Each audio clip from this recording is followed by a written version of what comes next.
Hello everyone, कैसे आप सभी। उम्मीद कर रहा हूँ कि सब मस्त होंगे और अपनी पढ़ाई कर रहे होंगे।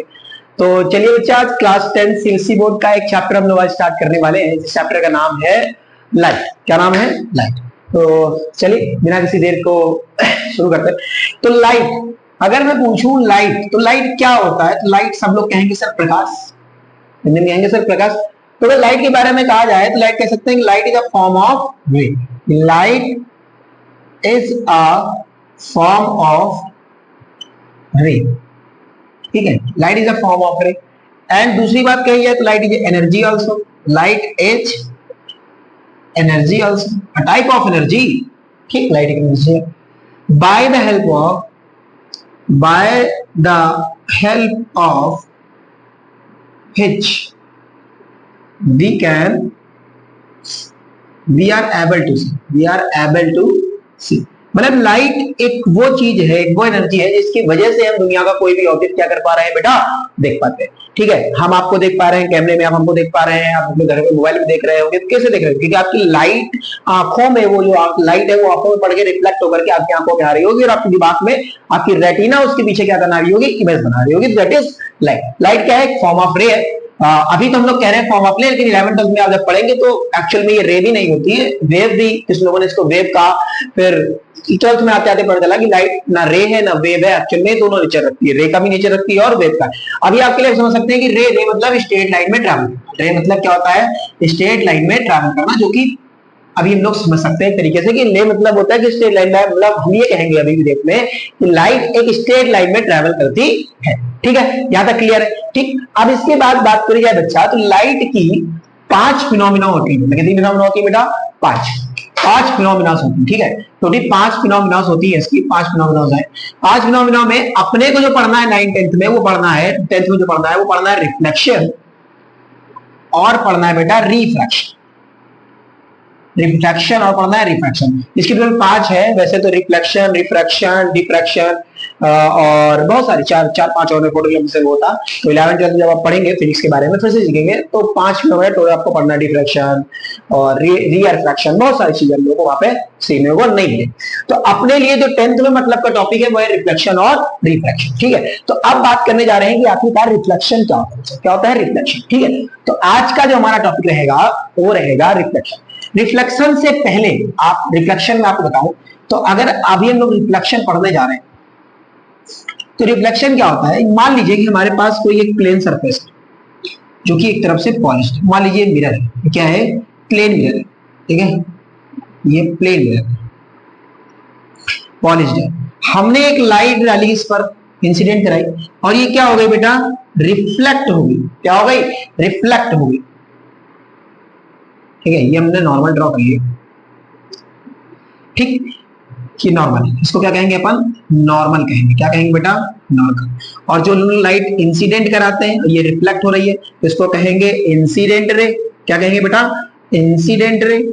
और इसको क्या कहेंगे? Reflected ray. क्या कहेंगे बेटा? Reflected ray. ठीक, ये जो एंगल है इसको एंगल आई बोलेंगे, और ये जो नॉर्मल के साथ एंगल बन रहा है इसको बोलेंगे एंगल आर। एंगल आई का मतलब होता है इंसिडेंट एंगल। एंगल आई का मतलब होता है बेटा इंसिडेंट एंगल, और एंगल आर का मतलब होता है बेटा रिफ्रैक्टेड एंगल। रिफ्लेक्टेड एंगल क्या कहेंगे? Reflected angle. क्या कहेंगे? ठीक, तो कैसे? इसे मान लीजिए इतने बस सरफेस है, हमने इंसिडेंट को एक लाइट इंसिडेंट कराई, और लाइट इंसिडेंट कराने के बाद ये क्या हो गई बेटा? रिफ्लेक्ट हो गई। तो that is called reflection. That is called reflection. मतलब bouncing back of light from a same medium, that is called reflection. मतलब बाउंसिंग बैक, अगर रिफ्लेक्शन की डेफिनेशन की बात करेंगे तो क्या लिखेंगे? The bouncing back of light in same medium that is called reflection. That is called reflection. मतलब bouncing back of light in a same medium, that is called reflection. मतलब एक ही मीडियम पर लाइट का आना, लाइट का जाना, that is called reflection. ठीक है, रिफ्लेक्शन। जैसे हमने एक मिरर लिया और मिरर पर हमने एक लाइट इंसिडेंट, एक लाइट ने मारी, और लाइट क्या होगी, रिफ्लेक्ट होकर के कहीं ना कहीं यहाँ पर दिखाएगी, तो उसको क्या कहेंगे बेटा, सेम मीडियम की बात हो रही है ना, मीडियम भी चेंज नहीं करा। जब हम लोग रिफ्रैक्शन वाला पार्ट पढ़ेंगे तो मीडियम को चेंज कर रहे होंगे, लेकिन अभी हमने मीडियम को चेंज नहीं करा, लाइट अपनी वजह से निकल के दूसरी जगह चली गई, दैट इज कॉल्ड रिफ्लेक्शन। क्या होता है, रिफ्लेक्शन। अब रिफ्लेक्शन के बेटा टोटल 2 लॉ है, कितने लॉ है, 2 लॉ है, ठीक है, इसको बना लीजिए। चलिए अब रिफ्लेक्शन के बेटा 2 लॉ, कितने लॉ है, 2, ठीक। तो हमारी हेडिंग होगी रिफ्लेक्शन, रिफ्लेक्शन, ठीक। यहां पर वो फिगर बना लेते हैं, जरा समझ में आएगा। ये नॉर्मल हो गया, ये एंगल आई हो गया और ये एंगल आर हो गया, ये हो गया एंगल ऑफ रिफ्लेक्शन, ये हो गया अपने पास नीचे प्लेन सरफेस, मतलब प्लेन सरफेस मतलब बोले तो मिरर, प्लेन मिरर बात कर रहे हैं हम लोग कि मिरर अभी पढ़ेंगे हम लोग कि मिरर 2 प्रकार के होते हैं, प्लेन होता है, स्फेरिकल होता है, ठीक है। और ये है अपने पास इंसिडेंट रे, इंसिडेंट रे, और ये है अपने पास रिफ्लेक्टेड रे। क्या है बेटा, रिफ्लेक्टेड रे। और ये है अपने पास नॉर्मल, ये है अपने पास नॉर्मल, ठीक है। और वैसे ही ये एंगल ऑफ इंसिडेंट हो जाता है, एंगल ऑफ इंसिडेंट। तो 2 लॉ है, laws of reflection, laws of reflection.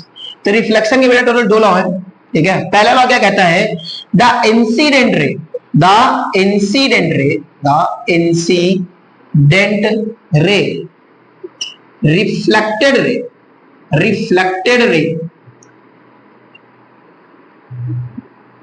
and normal at the point of incident, at the point of incident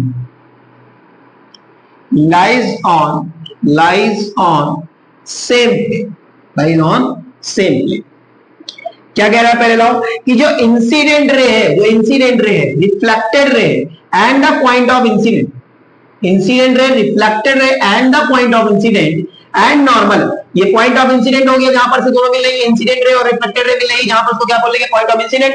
और ये क्या है, नॉर्मल है, incident ray, reflected ray and the point of incident and normal lies on the same plane, lies on the same plane, ठीक है। Incident ray, reflected ray, normal and the point of incident, इस point का क्या नाम है, point of incident, point of incident, क्या नाम बेटा, पॉइंट ऑफ इंसिडेंट, मतलब जहां पर दोनों मिल रही है करके, and the point of incident lies on the same plane, मतलब एक ही बिंदु पर, एक ही प्लेन पर, एक ही समतल पर सब कुछ लाई करेगा। सिंपल सी बात है, जैसे अगर ये प्लेन, ये मिरर मान लीजिए, और ये हमने इंसिडेंट रे डाला, ये रिफ्लेक्टेड हो गई, ये इंसिडेंट हो गई, ये रिफ्लेक्टेड हो गई, ये यहाँ पर नॉर्मल मान लीजिए, ठीक है, और ये पॉइंट ऑफ इंसिडेंट हो गया, ये सब क्या हो रहे हैं, एक ही प्लेन पर लाई कर रहे हैं। इसका मतलब है कि अगर हमने प्लेन को हिलाया डुलाया, इसे हमने प्लेन को हिला कर दिया, तो ये इंसिडेंट रे, ये रिफ्लेक्टेड रे, दोनों चेंज हो जाएंगे, क्या हो जाएंगे, दोनों चेंज हो जाएंगे। मतलब incident ray, reflected ray and the normal and the point of incident lies on the same plane, क्या होंगे, सेम ही सतह पर लाई करेंगे।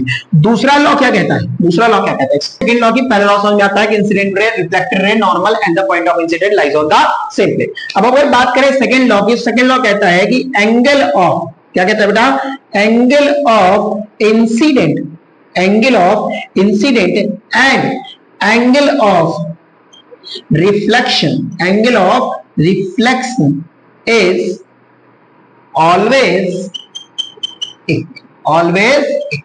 कह रहा है कि इंसिडेंट एंगल और रिफ्लेक्शन एंगल, जो रिफ्लेक्शन का जो ये इंसिडेंट एंगल जो रिफ्लेक्शन का एंगल बन रहा है, क्या बनेगा, हमेशा सेम बनेगा। जैसे हम यहां पर सिंपल से बोल सकते हैं कि एंगल आई बराबर होगा एंगल आर के, क्या होगा, एंगल आई बराबर होगा किसके बेटा, एंगल आर के। मतलब अगर ये 30 डिग्री है, मतलब एंगल ऑफ इंसिडेंट 30 है, तो रिफ्लेक्शन का भी एंगल कितना बनना चाहिए, 30। अब क्वेश्चन बन सकता है, कैसे बनेगा, कि अगर रिफ्लेक्शन और एंगल ऑफ इंसिडेंट दोनों को सेम होना है, तो कौन सा एंगल हो सकता है, वो एंगल हो सकते हैं सारे। लेकिन अगर जैसे मान लीजिए हम यहाँ पर एक इंसिडेंट है, और अगर इंसिडेंट परपेंडिकुलर गिर रही है, कैसे गिर रही है, परपेंडिकुलर गिर रही है, मान लीजिए कि ये प्लेन सरफेस है, अगर इंसिडेंट रे परपेंडिकुलर गिर रही है, इसका मतलब 90 डिग्री एंगल बन रहा है। और अगर एंगल ऑफ रिफ्लेक्शन भी होगा, वो कैसा बनेगा, 90 डिग्री का। इसका मतलब इंसिडेंट इसका मतलब इंसिडेंट रे और रिफ्लेक्टेड की जो रे होगी वो दोनों क्या रहेंगी, सेम रहेंगी। क्या रहेंगी, सेम रहेंगी। तो क्वेश्चन बनेगा, क्वेश्चन कैसे मुझसे पूछ सकता है ऐसे घुमा करके कि एंगल ऑफ इंसिडेंट अगर सेम है और एंगल ऑफ रिफ्लेक्शन दोनों का सेम है तो वो कौन सा एंगल है जिस पर angle of line of incident और लाइन ऑफ जो इंसिडेंट रे है एंड जो रिफ्लेक्शन रे है वो दोनों सेम हो जाएंगे। तो वो कब होगा, 90 डिग्री पर, जब वो एक ही दिशा पर जा रही है। ठीक है, क्लियर है मेरी बात, समझ में आती है, बहुत बढ़िया। चल, ये तो था पूरा बात किसकी, रिफ्लेक्शन की। आखिरकार रिफ्लेक्शन होता क्या है? रिफ्लेक्शन हमने समझ लिया कि रिफ्लेक्शन क्या है कि bouncing back of light from a plane mirror, एक प्लेन मिरर से bouncing back of light is called reflection. और दो लॉ सीखे, पहला लॉ, दूसरा law, angle of I, angle I is equal to angle of सीखा, बहुत सारी चीज सीखी वैसे। ठीक, अब हम लोग बात करने जा रहे हैं कि सर ये रिफ्लेक्शन समझ में आता है। ठीक है, रिफ्लेक्शन से क्वेश्चंस भी आ सकते हैं, काजे आ सकते हैं एमसीक्यू में, लेकिन अब हम लोग बात करेंगे आखिरकार मिरर क्या होता है, मिरर। ठीक है, चल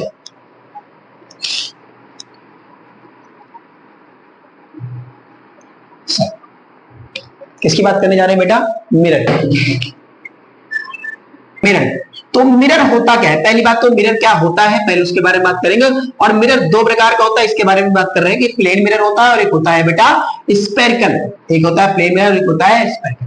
ठीक है, अब मिरर की बात करें तो मिरर क्या है सर, क्या है मिरर? तो मिरर बेटा वो हर एक ऑब्जेक्ट, दुनिया का वो हर एक ऑब्जेक्ट जो ज्यादा से ज्यादा लाइट को क्या कर दे, रिफ्लेक्ट कर दे। मतलब एवरी ऑब्जेक्ट, अगर मिरर की डिफिनेशन की बात करें तो मिरर के बारे में क्या कहेंगे बेटा, every object which has capacity to bounce back to bounce back maximum part of light। मतलब दुनिया का वो हर एक ऑब्जेक्ट, इस यूनिवर्स का वो हर एक ऑब्जेक्ट जो ज्यादा से ज्यादा पार्ट लाइट को क्या कर दे, बाउंस बैक कर दे, मतलब रिफ्लेक्ट कर दे, उसको हम लोग क्या कहेंगे बेटा, मिरर कहेंगे। क्या कहेंगे, मिरर। इसे अगर हम इसकी बात कर ले, व्हाइट बोर्ड की बात करें तो व्हाइट बोर्ड भी आपके पास एक मिरर है, क्योंकि जैसे इसमें लाइट पड़ रही है रिफ्लेक्ट बैक करने की कोशिश कर रहा है। अब कुछ ऑब्जेक्ट बहुत अच्छे मिरर होते हैं, कुछ ऑब्जेक्ट बहुत कम मिरर, अच्छे वो बहुत मिरर होते हैं, लेकिन दुनिया का हर एक ऑब्जेक्ट मिरर तो हो सकता है। ठीक है, दुनिया का हर एक ऑब्जेक्ट मिरर तो हो सकता है, सिवाय एक तरीके से आप समझिए कि जिन ऑब्जेक्ट से जितना maximum number of light bounce back हो जाएगी उतना उसको क्या कहेंगे, अच्छा मिरर बोलते हैं। ठीक है, तो मिरर आपको क्लियर हो रहा है कि मिरर क्या है, दुनिया का वो हर एक ऑब्जेक्ट जो ज्यादातर बाउंस बैक कर दे, मतलब ज्यादातर लाइट को क्या कर दे, बाउंस बैक कर दे, उसको क्या कहेंगे, अपन मिरर कहेंगे। ठीक है, चलिए अब हम लोग बात करते हैं बेटा कि मिरर की बात हो गई। ठीक है, अब हम लोग कहा सर प्लेन मिरर और स्फेरिकल मिरर। तो प्लेन मिरर की बात करेंगे तो प्लेन मिरर क्या होता है, प्लेन मिरर नॉर्मल से मिरर जो आप देखते हैं, प्लेन मिरर मतलब a mirror, सिंपल सी बात करें, डेफिनेशन लिख दें तो a mirror which one part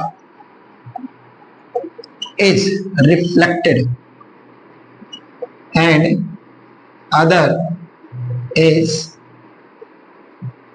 part does not allow light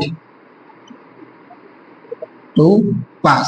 मतलब वो प्लेन में उसको कहेंगे ऐसा मिरर जिसका एक पार्ट रिफ्लेक्टेड पार्ट हो, दूसरा पार्ट मतलब पॉलिश्ड पार्ट हो, दूसरा पार्ट में सेकंड पार्ट मतलब बात करें तो उसको हम लोग पॉलिश्ड पार्ट भी कह सकते हैं, पॉलिश्ड पार्ट हो और वो क्या करे, does not allow light to पास, मतलब उसमें से लाइट को वो अलाउ ही ना करे उससे पास होने की, तो उसको क्या कहेंगे, प्लेन मिरर कहेंगे। क्या कहेंगे, प्लेन मिरर कहेंगे। प्रॉपर्टीज क्या क्या हो गई है, प्रॉपर्टीज पे बहुत ध्यान रखिएगा, प्रॉपर्टीज पे बहुत बढ़िया बढ़िया क्वेश्चंस बन सकते हैं, प्रॉपर्टीज से अच्छे अच्छे क्वेश्चन बनेंगे। कैसे, प्रॉपर्टीज क्या होती है, पहली प्रॉपर्टी कि ऑब्जेक्ट डिस्टेंस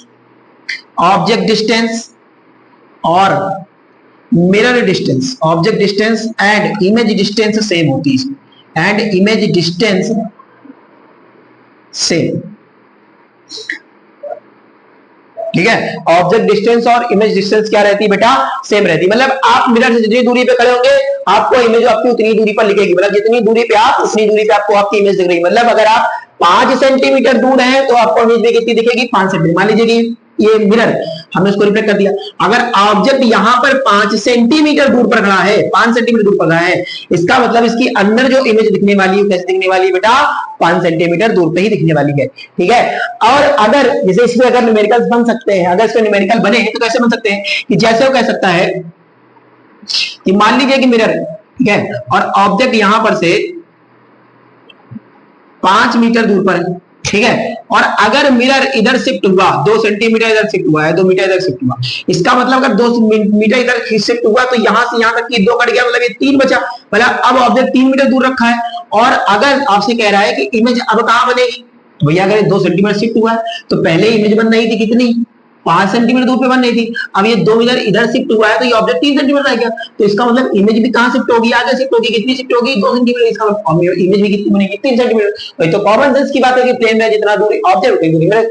और अगर ऑब्जेक्ट से इसकी दूरी पूछ ली, मान लो अगर यहां पर ये ऑब्जेक्ट यहां पर रखा है, ऑब्जेक्ट कितना 3 सेंटीमीटर होता है, तो यहाँ पर 3 हो गया ये, अब ऑब्जेक्ट मिरर यहाँ पर हो गया 3 सेंटीमीटर, मान लीजिए 3 और इमेज कितनी होगी 3, तो अगर ऑब्जेक्ट से इमेज की दूरी पूछी है तो 3 + 3 कितनी हो गई, 6, कितनी हो गई 6। समझ रहे हैं आप, समझ रहे हैं, ऐसे क्वेश्चन पूछे जा सकते हैं।